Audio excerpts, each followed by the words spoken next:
So, my name is Michael Lynch. I'm a clinical faculty at the School of Social Work. I primarily work in field education, but I also do some macro things.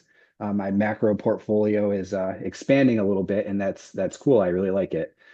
So, happy Social Work Month. Happy first day of spring, and happy March Madness to all of those who celebrate. I am one.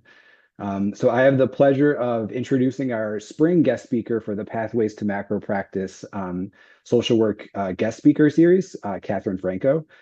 And just for folks who haven't been here before, the purpose of these sessions are twofold. One, to highlight the fantastic work of our alums, and then also to expose practitioners and students to pathways to macro practice for those who are interested in the work but may not understand how to get there.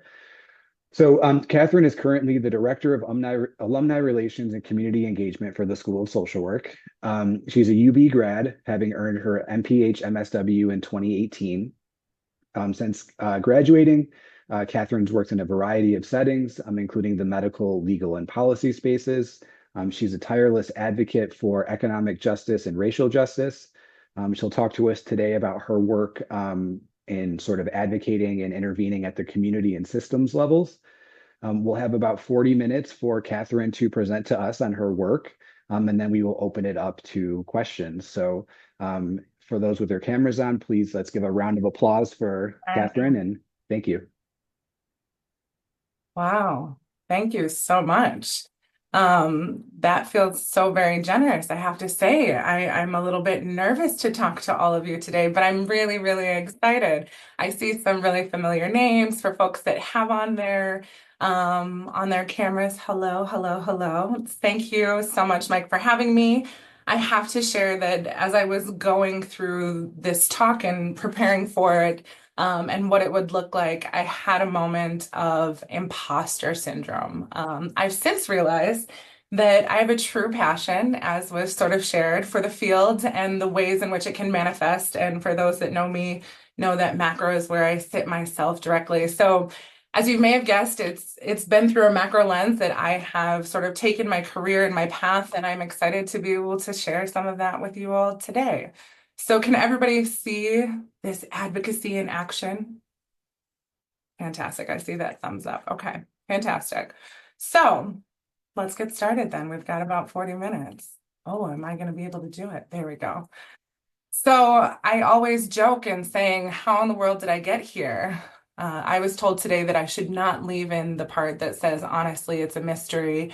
But really and truly, one of the things that I think about, particularly with my path, although I think that this could be said of many people's path, is that it was not linear in any sort of sense. So to give you a little more context, I want to share about how I even came to social work. Public health was a bit more direct, but social work, which feels like my primary field, really wasn't. So I'm a longtime Buffalonian. Some people think that I'm a native. Unfortunately, I am not. I've been here since I was 4 years old, though, in our school systems, having a good time from K through 12, and then doing both my undergraduate and graduate career here. When I started in undergrad, I was a criminal justice major. I thought that I was going to be a police officer. And then I realized that I wanted to do a different sort of helping. I quickly found myself after school and part of school working in the medical field at a federally qualified health center. This is where I really got my first taste of social work. While I was there, not only was I surrounded sort of by medical professionals, but we had a social work department where I was able to lead a youth self-esteem group for young women, and that was really fantastic. That was sort of my first introduction and taste to social work. While I was also there at this federally qualified health center, meaning that we can't turn anyone away, we had HIV testing and counseling that was being done. And I quickly found myself in this niche part of the medical world doing that. I did HIV/AIDS work for nearly a decade here in Buffalo, also abroad. And it was really fantastic because I was sort of really working my way up here in Western New York. at sort of the local and state level. There was lots of discussion. This was really becoming a passion for me. So this made a lot of sense for what I was doing. And I really enjoyed it. So from there, I ended up taking this passion, and unbeknownst to me, I applied to go to the Peace Corps. And in the Peace Corps, I was in Uganda, in Africa, and I was a health volunteer. And as a health volunteer, I got to work still with HIV/AIDS. So we were doing a lot of counseling and testing. We were talking to folks about what this looked like, and I was understanding HIV/AIDS on a totally different scale. The scale in Uganda was at a scale that I had never seen here in the States. So we did a lot of things. What I really loved, though, and you can see this in this picture here, is while I was there, we held our first annual 5K in honor of World AIDS Day. It was a really big thing. It was all about connecting and working with folks, building relationships. I feel so grateful to this young man who is putting up the sign that we had commissioned. We partnered with Coca-Cola at the time, who had a lot of money in my town and had was stationed there. So we were like trying to get all the sponsors that we could to make this happen. But it was here while I was in Peace Corps that I really had sort of the first rumblings of realizations of groundwork and working with community and building relationships, and the importance of how that really informed not only what was happening sort of at greater levels, but like really what this meant for policy. I also had this as I came home, and I worked for the Men of Color Health Awareness here in Buffalo, Mocha Center. It is now part of Evergreen, but it was another HIV/AIDS organization that started in the 90s at the height of the HIV/AIDS epidemic, specifically for Black and brown gay men. And this was a place where I was really confronted with the messaging from the Centers for Disease Control, the CDC, really with their programming and the way that they were speaking to Black men at this time, at least the way that I was receiving it, and also folks that I was working with receiving it, was that HIV/AIDS was sort of an inevitability, particularly for Black gay men. And it was really astounding to me. It felt like such a disconnect between how people behaved, what influences choice, the reality of systems, and also just the reality of people working within and living within those systems. And I felt really disillusioned at that time. So this is when I sort of was deciding I want to be the person who's making policy choices, because I get what's happening on the ground. I'm with people, I'm talking to people, and it feels like the people who are making the decisions just don't seem to get it. So, interestingly enough, I found my way to UB for the social work and public health dual degree program, which is really what pulled me in. And social work at that time, it really fit my values. I say at that time, it still does. But public health fit my then career path. So it was during my time in the program that I had this pivotal shift from clinical practice to more macro work while in my field placements. They were two very different field placements. I was working as sort of not a clinical practitioner, but in a clinical setting, again, in a medical setting, working with youth living with HIV/AIDS or who had experienced sexual assault. And it was really interesting to me because, again, I was in a medical setting, which I had really enjoyed. But as I was going through my social work program, I realized that the medical model was not ideal for the way that I wanted to relate to people, how I wanted to work with folks. And that the biggest thing in this setting was really use adherence to their prescription regimen. But we didn't talk about barriers to keeping up with taking the meds and what that looked like. It didn't necessarily feel like, the youth were involved in this process, or sort of what was happening with them were considerations. And this is no fault to my placement setting or anything like that. It was just what I was noticing. So fast forward to my second year placement, and I'm placed at Partnership for the Public Good. Well, I can't say that this is where I was radicalized. I think that that happened to me just with my experiences and my identities and how the world treated them. What PPG did is it gave me access to so much that honestly I wasn't thinking about. I understood racism, that made sense. I was aware of sort of differential treatment for the queer community. That was really real to me. And I understood systems. I did. What I think that I realized while I was in my graduate program is that I was given language to a lot of experiences that I was having in my life that I didn't realize that there was language for. And I think that PPG expanded that a little bit and gave me access to much more, to sort of the serious insidiousness to systems. That makes me sound so naive because we know how insidious they can be. But I think that for me, it was a real opening, grad school as well, that this was just a real time for me to sort of come out of a protected bubble and really see the world and see how systems interacted with each other. I think that that was really it as well. So systems felt big, and I loved that. And I loved that at PPG, it felt like I could focus a little bit smaller and still have community and still have macro impacts. So we were looking at alternative policy roads at PPG. I was looking at restorative practices specifically. And as the local think tank, they really and still do have their finger on the pulse of Western New York, specifically Buffalo, and making those policy changes along with community partners.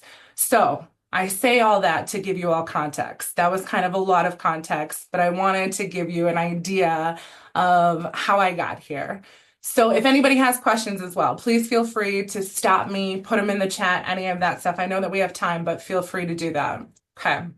So that's how we got here. The other thing, though, is that I found myself after graduation, I found myself at the West New York Law Center, which this seems like so much information here, but the Law Center was this fascinating, really different sort of nonprofit that I had ever worked at before. I had worked at nonprofits for all of my career, aside from my time in service. If you haven't worked in service, I really recommend it. But the West New York Law Center was a really different organization. As you can see here, you can see these headlines for class action sought in Buffalo, police racial profiling lawsuit. The Law Center, for short, the Law Center has sued the Department of Social Services for application processing, either untimeliness or improper. It is currently suing the Buffalo Police Department for unlawful traffic stops that were happening on the east side of Buffalo, particularly for Black residents. And they're currently suing the city for not implementing proactive rental inspections, so making sure that housing is safe for folks. And this was like astounding to me that there was a nonprofit who was doing sort of this civil suit action, and I didn't understand it. I really didn't understand like what a special place this was. And you can see that I have my title here is Advocacy Lobbying at Work. Oh my, because as we're taught working in nonprofits, we do not do advocacy work, we do not do lobbying. And at the Law Center, we did. We were able to have lobby days at Albany, talk to elected officials, and we were talking to them about the things that you can see here. While the Law Center is a nonprofit law firm, they provide legal services around consumer debt, specifically for credit card, bankruptcy, all this other stuff. They look at housing with eviction prevention, vacant and abandoned homes. They're trying to take care of foreclosure prevention. They have a small business clinic, all of these different things. And we got to go talk to elected officials about these things. I was brought on as a data analyst, so I got to look at the housing piece of this. It was really, really fascinating. But this was new to me. It was absolutely new in being able to do policy work and talk to elected officials about that policy work, how it was impacting the folks that were coming in to utilize our services, and how we could influence elected officials to put policy on the table, to draft things, to consider what it was that we were seeing. And it was lovely to have sort of this in concert way of having folks who are coming and using services and being able to tell their stories, and have them come with us to tell their stories to move elected officials, to make different changes. The Law Center has a really wonderful working relationship with state and county level folks.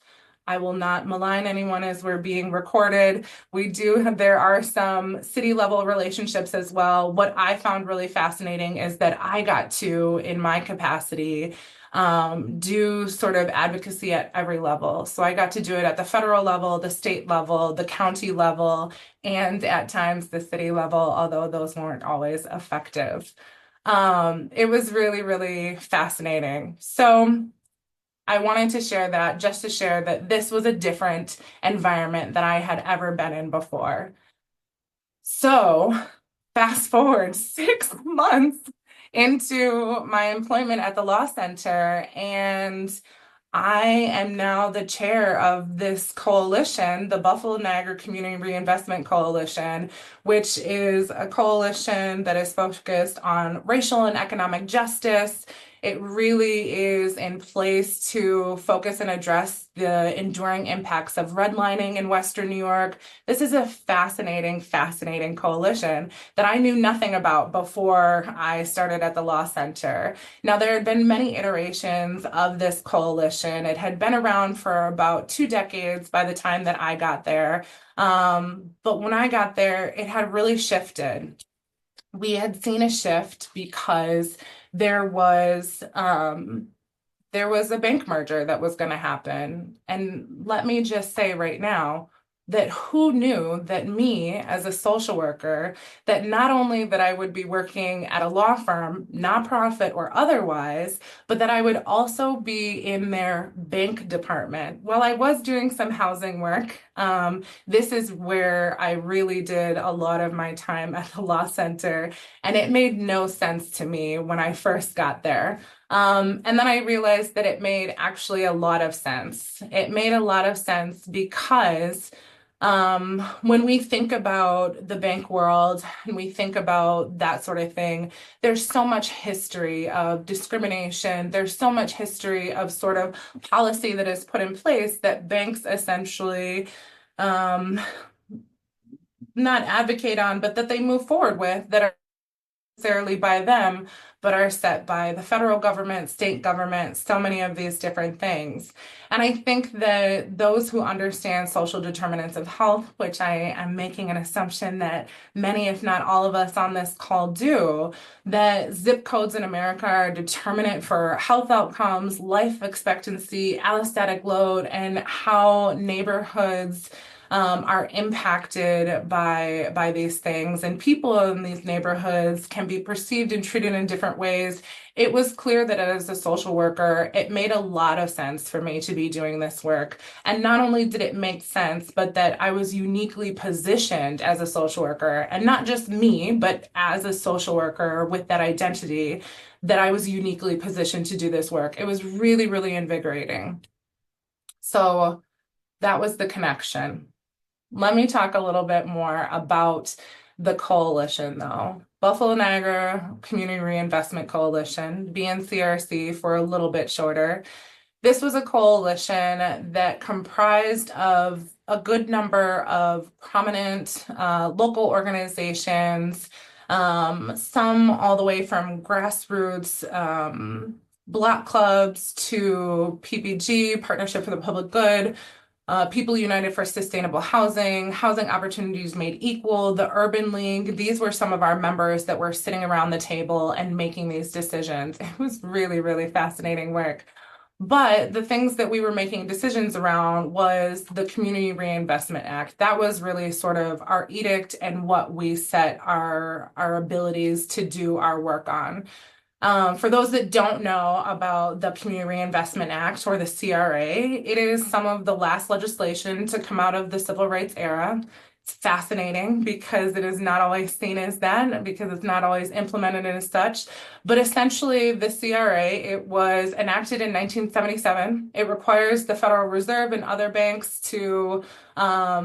it encourages banks to essentially give back to the communities in which they exist. There are specific sort of edicts around that, and particularly the CRA looks at a bank's performance when it comes to mortgage lending, to small business lending, philanthropy, and community development investment, which we like to see as affordable housing projects.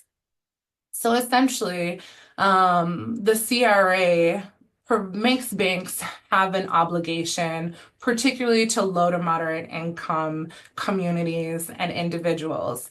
I say that it's interesting that it's sort of the last legislation to come out of the civil rights era because, as you can hear in my description of it, you didn't hear me talk about race. That has since been something that is on the table to change as CRA gets modernized. But at the time that we were using it, race wasn't necessarily a consideration. So this is what we're really using as sort of our edict. This is the law that we have to be able to give teeth to some of the work that we're doing. And interestingly enough, at the time, just before I had come to the law center, maybe a year or two before, First Niagara and KeyBank were going to merge. And essentially what this merger meant is that KeyBank would have an outsized sort of portion of the market here in Buffalo.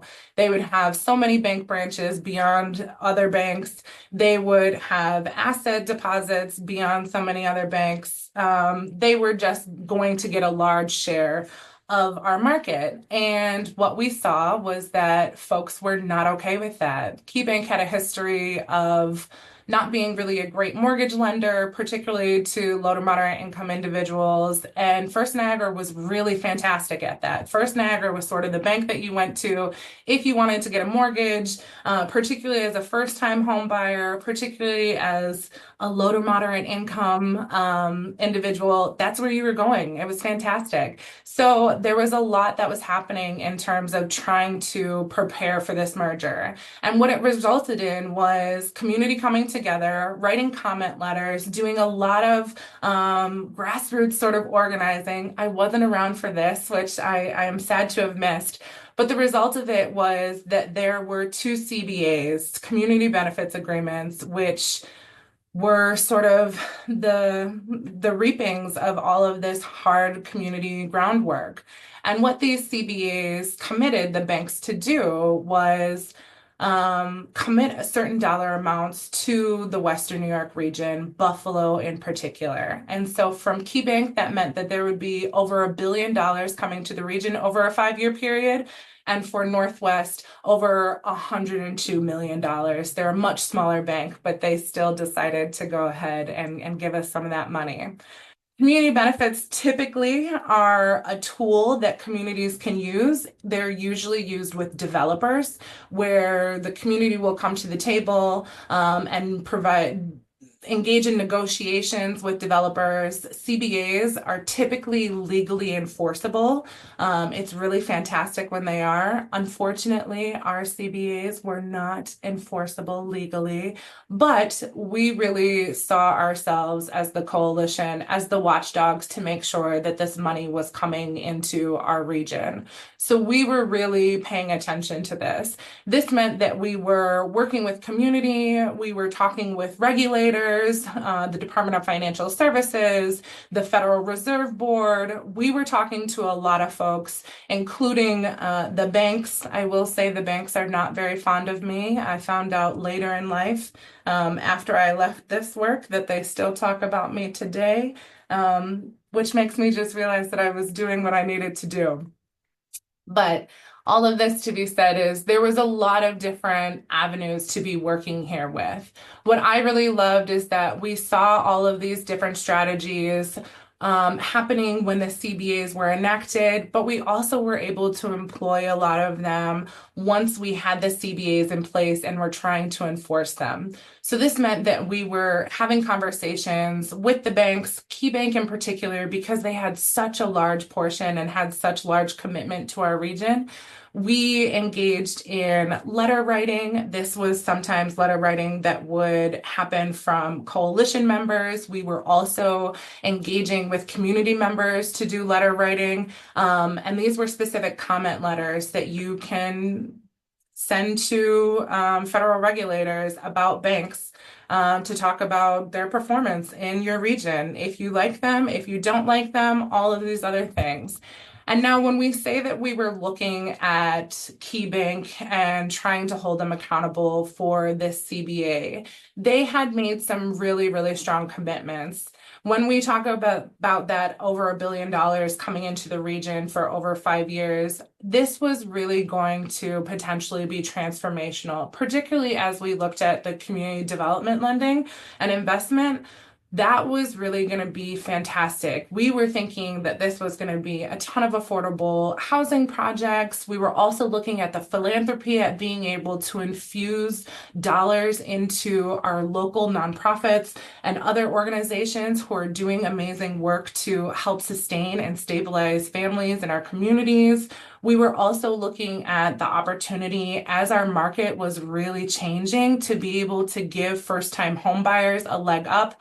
Not everybody is going to be a home buyer. We absolutely understood that. But for those that were going to be, we wanted to give them products and services that made sense, that weren't predatory, that were going to give first-time home buyers an option to be able to purchase in a market that was really changing. So these CBAs were huge, and I really, really appreciated them. We, as the coalition, really took these banks to task. Not only were we eliciting responses from the community, we were also utilizing a number of different sort of strategic tactics to hold the banks to account. And what's difficult is that, very much like many other moments, we were really a small coalition. While we had prominent names around the table, many of those folks that came around the table were not paid to do that work. We're not doing this work full time. We're really just committed to sort of the transformation and reinvestment of bank dollars back into our communities. So it really felt at times that we were David and Goliath, that we were engaging in a battle with behemoths that we that we weren't winning at times. It really, really felt like that. And this was also very niche work, working in the bank world, specifically around the Community Reinvestment Act, trying to use that as our leverage, although it doesn't have a lot of teeth, but trying to use it as we could. It was really difficult. Buffalo was the only location outside of Rochester and then New York City where a reinvestment coalition existed.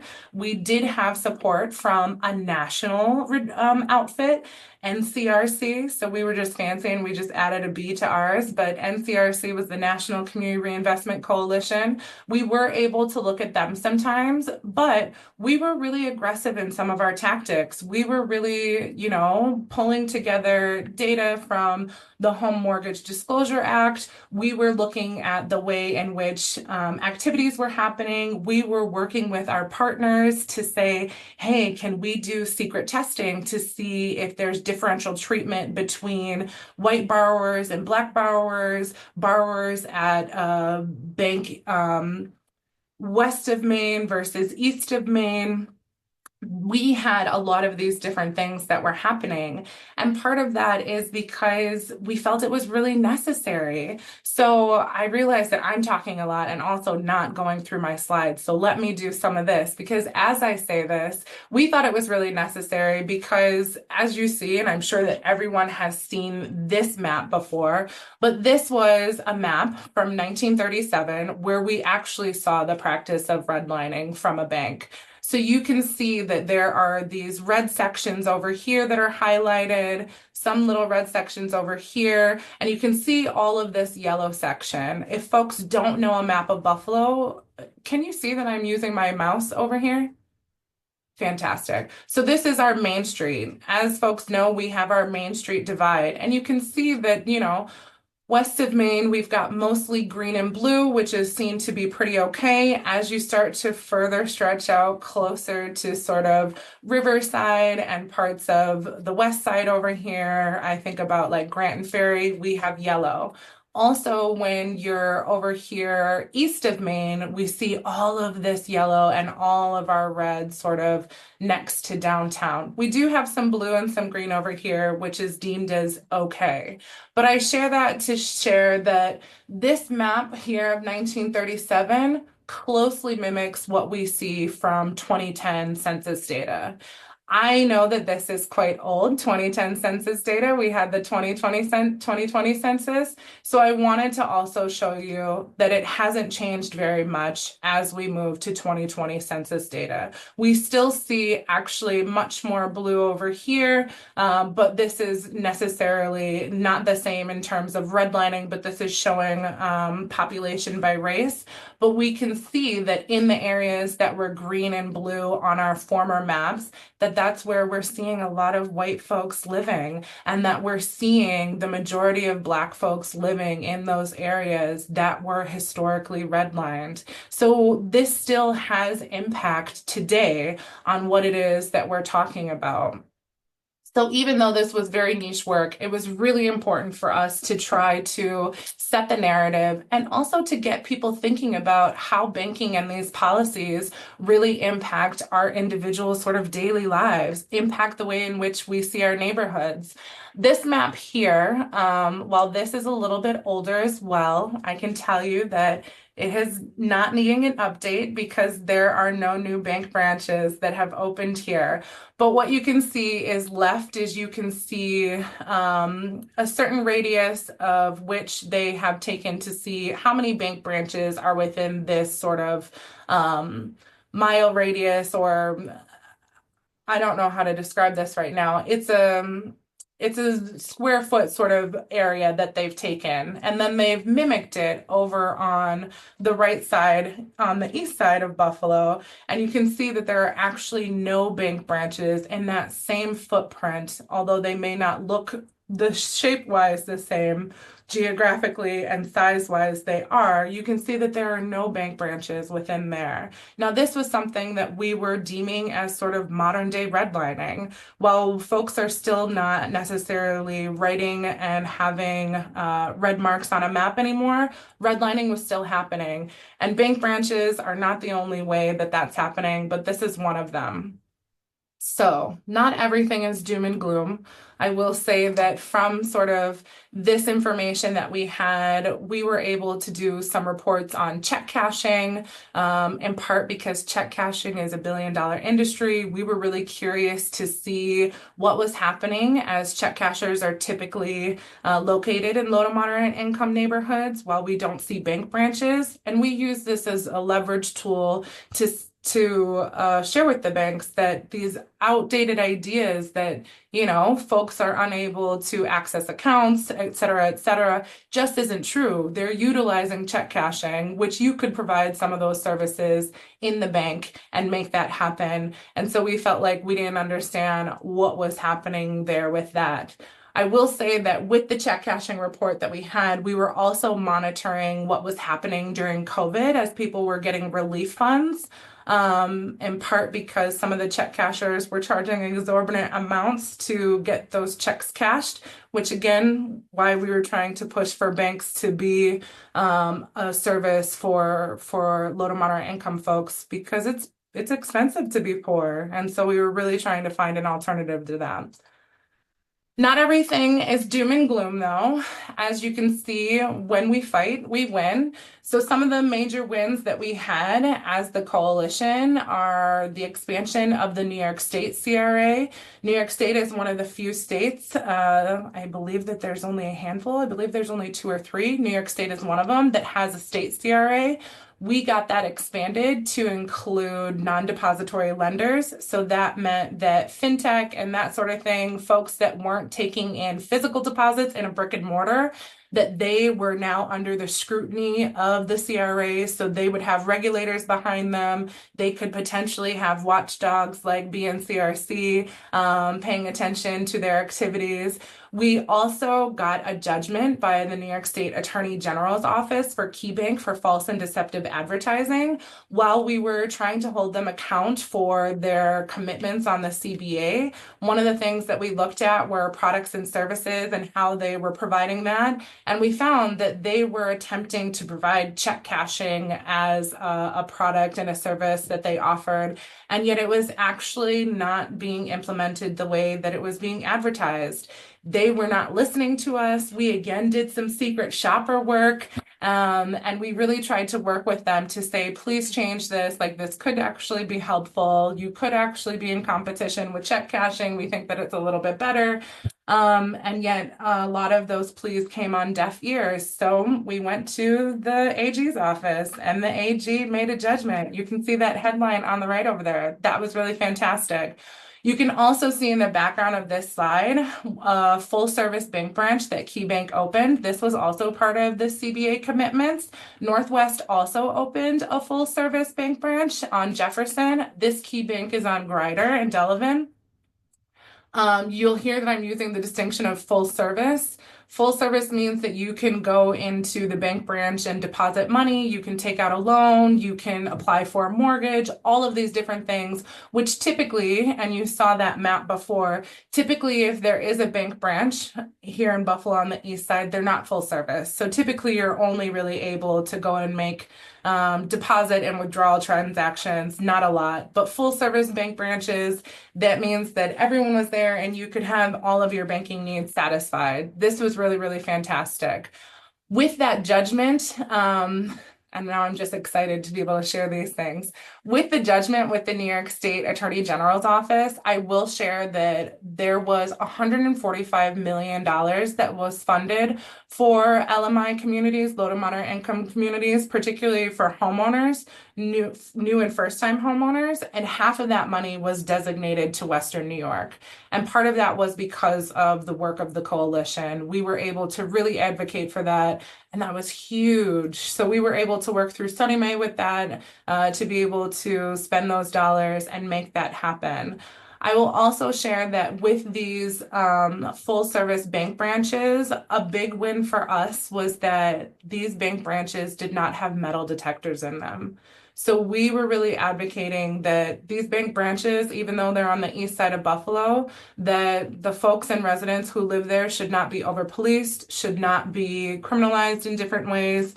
And so in some of the other bank branches that these banks owned, there were metal detectors, but in these brand new ones, there are not. So it's a very different experience of going into a bank versus walking through a metal detector first. We also had some other wins looking at products and services, but I'm also noticing my time, so I'll just move through that. I will say that the last thing, though, that was a huge win was the Department of Financial Services did a report on redlining here in Buffalo, so took a look at sort of the top 5 to 10 banks in the region and determined that redlining was still happening. And this was a big, big push that the coalition made because we were saying redlining is still happening. It's not an antiquated thing. And we were really trying to have regulators say that for us because regulators versus the coalition saying it holds a little bit of different weight. So those were huge wins that we had. So banking and beyond, as the coalition, we started to expand a little bit. We thought that banking was really fantastic, working in that system, although it felt like we were fighting behemoths, we were getting some wins in there. We also felt like That wasn't enough though, and that focusing solely on banking wasn't the only way that we were going to be able to make real tangible wins for community. And so we started to look at alternatives. We started to look at alternatives like public banking, which essentially is divesting from big banks and having municipalities take on some of those roles. You can have it where you are able to have sort of consumer banking there where you can do withdrawals, deposits, all the loans and that sort of thing.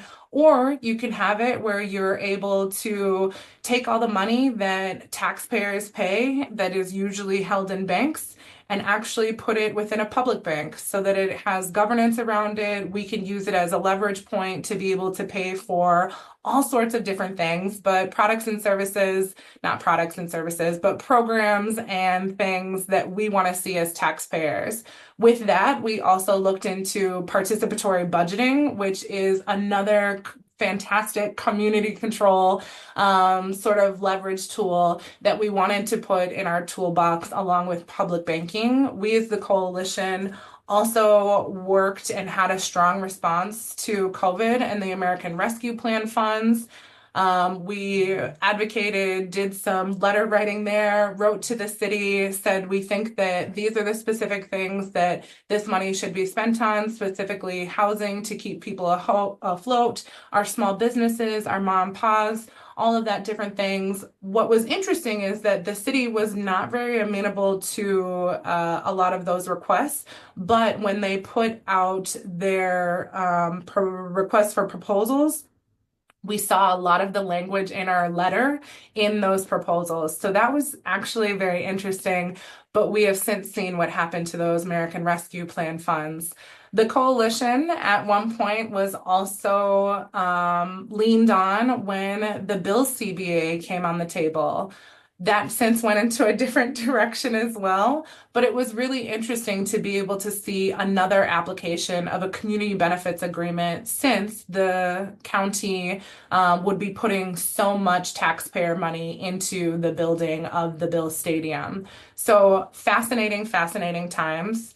Um, Before we go any further, I wanted to share that this sort of trajectory went a little bit further. As I was seeing the gains and wins that we were having with community, through the coalition, through being able to do all this organizing, I really felt like, all right, it's time to take it to the next level. We need to have social workers in a real place of policymaking. And so I found myself running for city council here in the city of Buffalo, and I'm allowed to talk about it because it's in the past. Um, so you can see these are different pictures from all different parts, UUP, going down to the Board of Elections, knocking on doors, all sorts of fantastic things. But I really think that it's imperative that social workers be in the policy place. We, again, I think are uniquely positioned to talk about the issues that are impacting people. For me, my policy was really centered around people, really looking at community control. A lot of what I had been advocating for as part of the coalition became part of my platform, thinking about participatory budgeting, exploring ideas like public banking, affordable housing, reimagining public safety, all of these different things. You can see that these are two sorts of little polls that were actually part of the campaign this most recent year. So I ran in 2019 and in 2023. And one of the big takeaways that I had was that there's so much organizing. And I find that social work, organizing is so central to social work. And to see that I was gifted with some of those skills to be able to do that work as part of this profession was really, really humbling, but also really empowering to say that social workers belong in these spaces and that it is not an oddity to have a social worker run for office. It's not an oddity to have a social worker in the room as policy is being made, and that that's actually where we're meant to be. I also love it because this was a real opportunity to speak truth to power. And while I did not win my races, I do have to say that there was a real shift in the way that my opponent addresses issues, the way in which he talks about things. And to me, that is a win because we were pushing for things that weren't being talked about before, reimagining public safety. That was not a conversation on the table. Thinking about housing and affordable housing for the region was not on the table the way that it is now. So I really appreciate that. So my path to macro has not been linear at all, but it's been really fantastic. So I just want to leave you all with this last little thing that mediocrity is unacceptable. We have superpowers and we can change the world. And part of it is because we're social workers.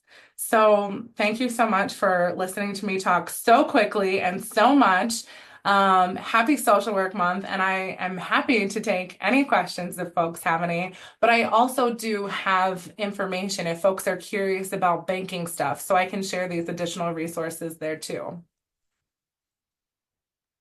Great, thank you. Round of applause for Catherine. Wait, Oh, sorry.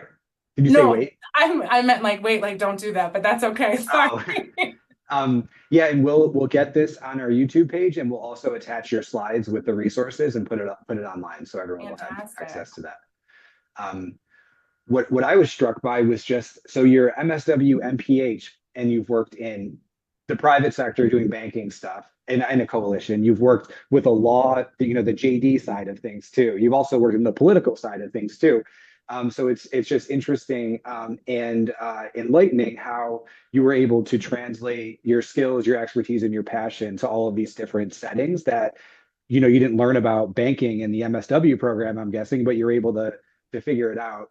And I also want to comment just how clear and obvious your passion for this work is, and that is really refreshing. So those are my comments, and now I will open it up for questions for the larger group.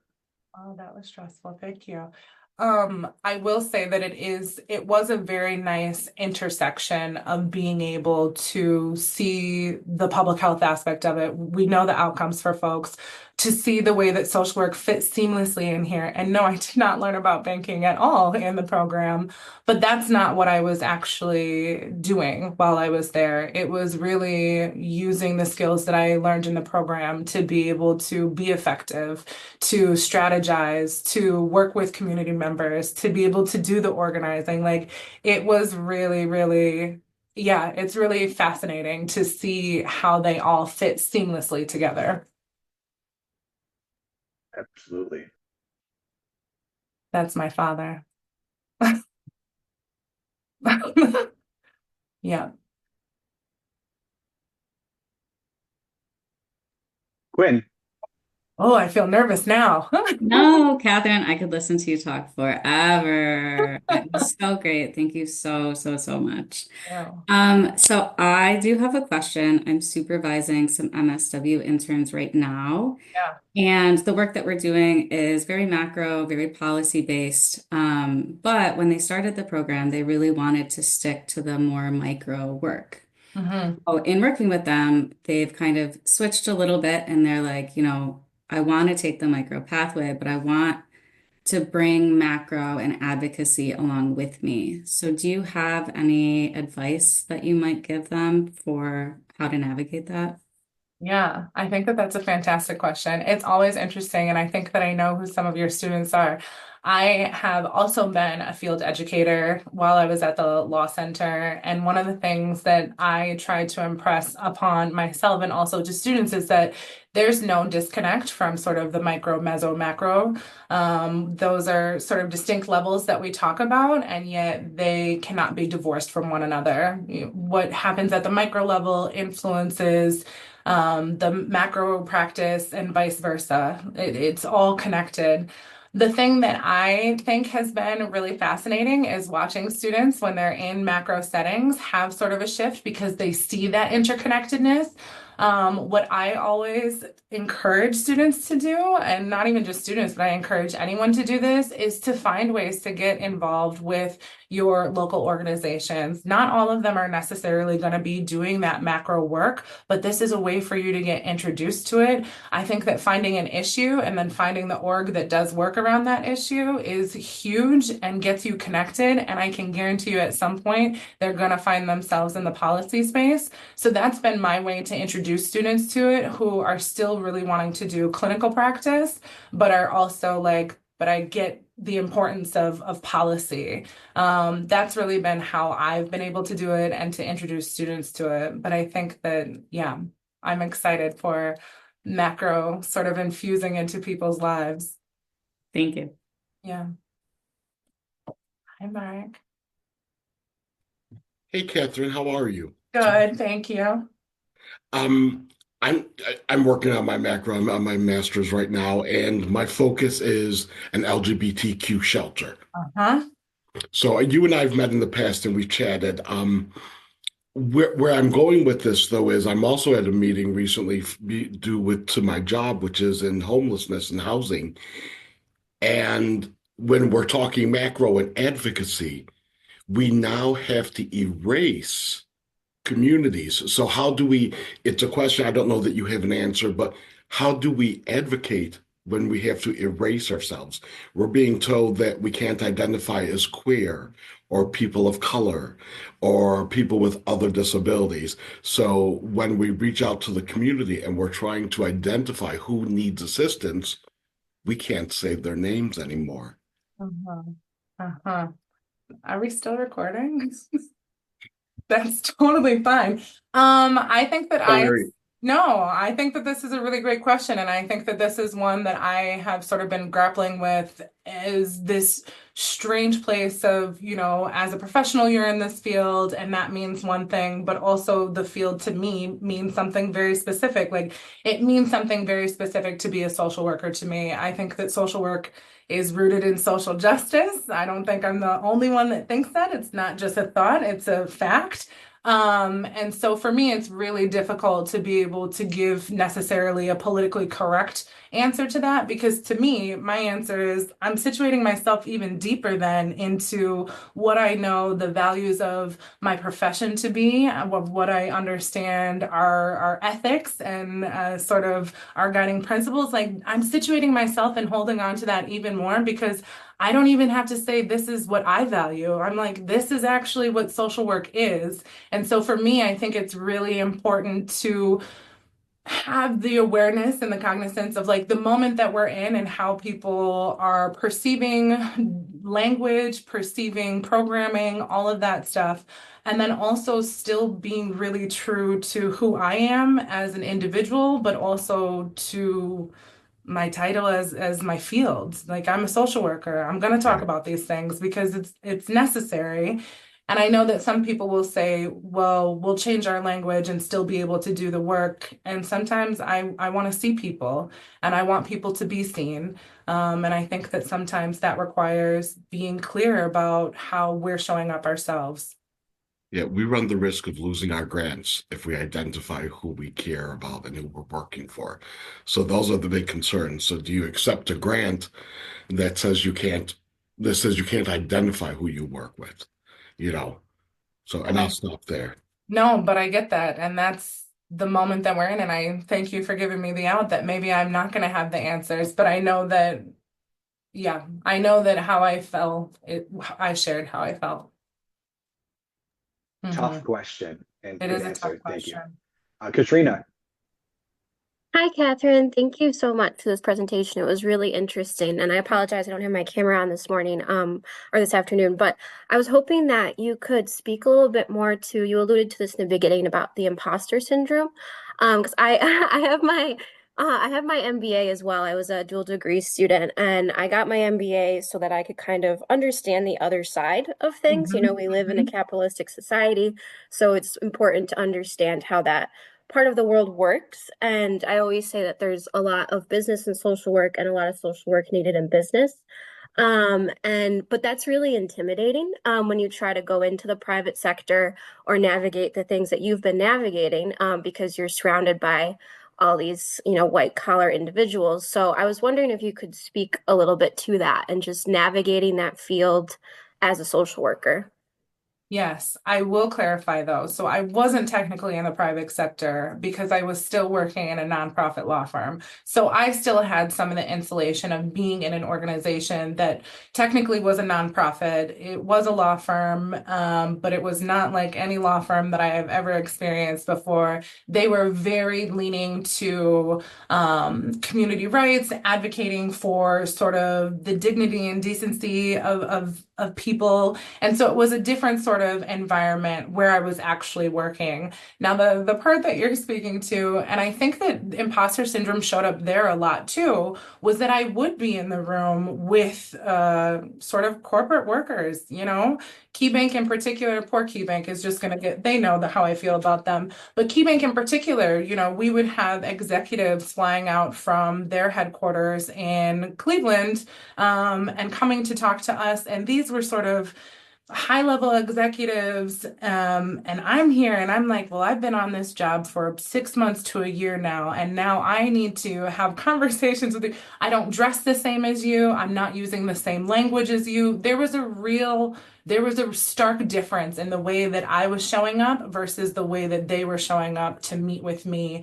And what I realized after time, and I think that this was something that was really clear, was that sometimes it felt like there was just this huge chasm between us, and that there was no sort of, not even bridging it, but reaching over it to be able to make any sort of headway.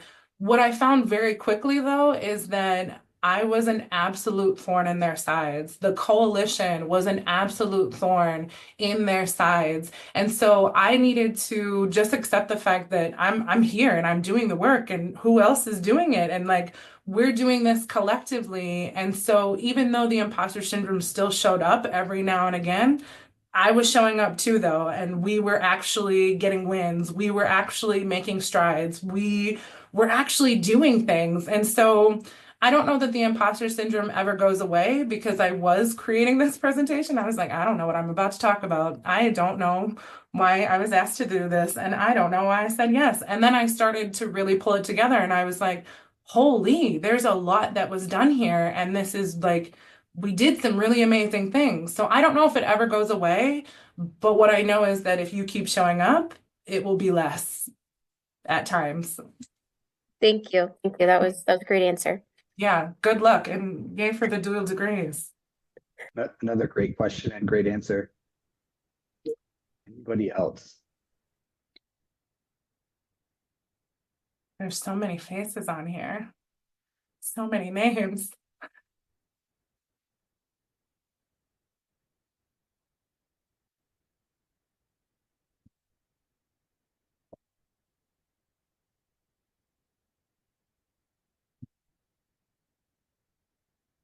Fantastic. Well, I was Nancy. just saying, oh, Yeah, I had an observation I've seen nationally, and I'm curious, Catherine, what your take might be on that, given what was just shared by Mr. Parker, or I'm sorry, Parker. I don't know that that I use correct pronouns there. So nationally, I've seen some places are experimenting with new languaging in this environment to get to accommodate, let's say, the policy changes and grants. And I've seen languaging like we serve all people who feel like they belong and people who feel like they don't belong. And none of those are code words that have been identified. And then you can invite your community to say who they are without saying that you're serving a particular group of people. And so I guess I'm not saying that that's what people should be saying, but I'm curious. I think we need to find ways to communicate that are different than the buzzwords that are being targeted, and that convey the message about what we're trying to do. And I think that's possible. I'm not saying I know the answers, but I think creative thinking people can come up with some ways to come at that. Now, part of it is how comfortable is an agency exec with that? And I mean, that's going to vary, but this is partly why Timothy Snyder talks about don't comply in advance. In other words, look for specifically what people are saying you can or can't do, but don't then say, oh, that means we can't do anything else either. I wouldn't assume that. So I'm curious if you have any thoughts about new ways to language some of the work you've been doing and the work you see others doing that might be creative. That's so fascinating because I just think that I'm obstinate, and that I am just digging my heels in and wanting to use the language even more. I understand though that that is a place of privilege and being able to do that, especially depending on granting. So this work That's the issue. specifically, it is the issue. This work specifically, we had private funds for this, so we got foundations to be able to support this, although it was also very different. But even there, so I will share. So I guess I'm not that obstinate. Even there, we had to talk about the work that we were doing, but we had to really talk about it in highlighting sort of the access to mortgage lending, small business lending. We had to frame it and give it a narrative that we were providing access to banking services, because saying that we were being a watchdog to the banks and really going after them and effectively dictating where and how they were spending some of their funds was not what the foundations were excited about, oftentimes because they got money from the banks. And so they weren't looking for a watchdog. I think that being clever in your frame and your narrative is going to go a long way. And yet I still feel the obstinates wanting to come up right now. But I think that that's something. I don't know if I have a specific way to do that right now, but I think about the ways, the outcomes for people. I think about that narrative. I think about where we're pulling people, what we may be pulling people from, that narrative, switching the frame and the lens. And one thing that I always say is that social workers are flexible and adaptable, and that that's part of our strengths. And so even though I think that this moment makes it really difficult to sort of fathom and in some ways stomach how things are happening, I think that we as social workers are equipped exponentially to be able to be thinking creatively. And I agree. So much of social work is being very, very intentional about your language at the micro level, at the meso level, at the macro level. I still remember in 2008 when my interventions instructor Denise Krause told us about how the difference between using and versus using but when you're talking with someone, and it blew my mind. You know, this is very, very different than that, but I do think we are especially equipped to work with language to get what we want done. So we are 2 minutes over time. So thank you so much, Catherine. Another round of applause. I will get this up on YouTube as soon as possible. This energized me. I feel like I'm ready to run through a wall for you now, Catherine. So thank Do you. it. Yeah. All right. Have a good day, everyone. This was fantastic. Happy Social Work Month. Thank you. Yep. Bye. Bye.